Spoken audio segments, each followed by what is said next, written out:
Thank you again, Madam Chair. I have an amendment at the desk. The clerk would the gentlewoman please send your amendment to the desk?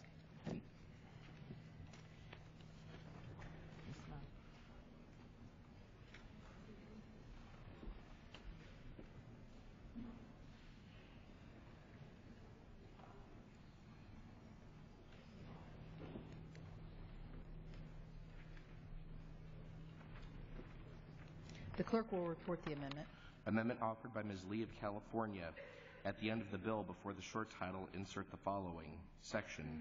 The amount made available by this act for Department of Justice community-oriented policing services programs and the amount specified under such heading for grants under Section 1701 of Title I of the Omnibus Crime Control and Safe Streets Act of 1968, 42 U.S.C.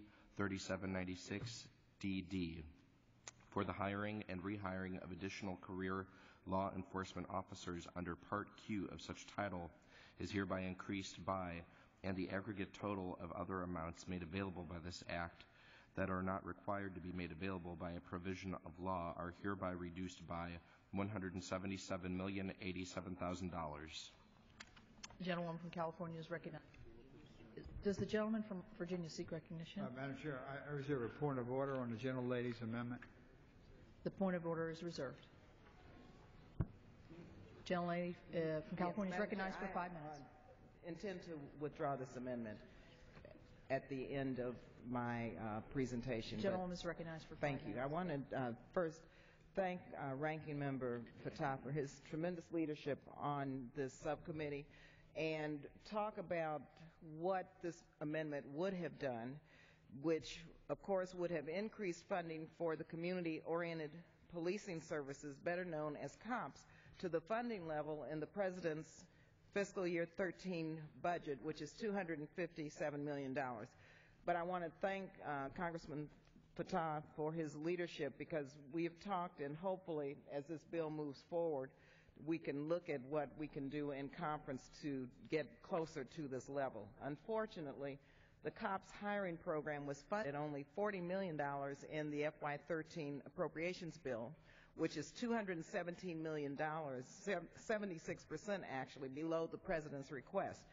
So while we were able to restore some of that critically needed funding with the amendment that was passed last night, it is totally, mind you, totally insufficient.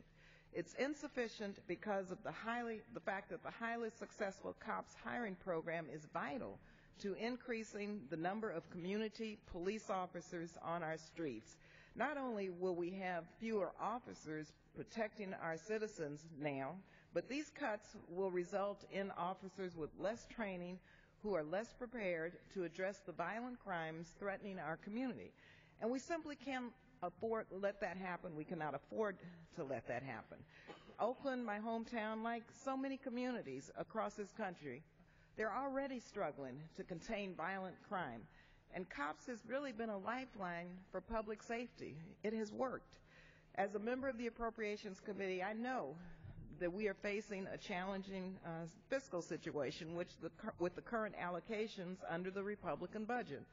But slashing the COPS hiring program, even as state and local budgets struggle to make ends meet, is a perfect example of being penny wise and pound foolish. We must support the safety of our communities. The COPS program is active in every one of our districts, Democratic and Republican districts.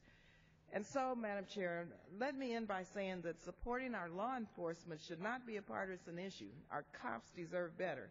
So I look forward once again to working with our Ranking Member Fattah and others to increase funding to the COPS program as this bill moves to conference. We need to increase it at least to $257 million, which is what my amendment would have done. So thank you again to our Ranking Member and the members of the Appropriations Committee and the staff for their hard work in bringing this bill to the floor.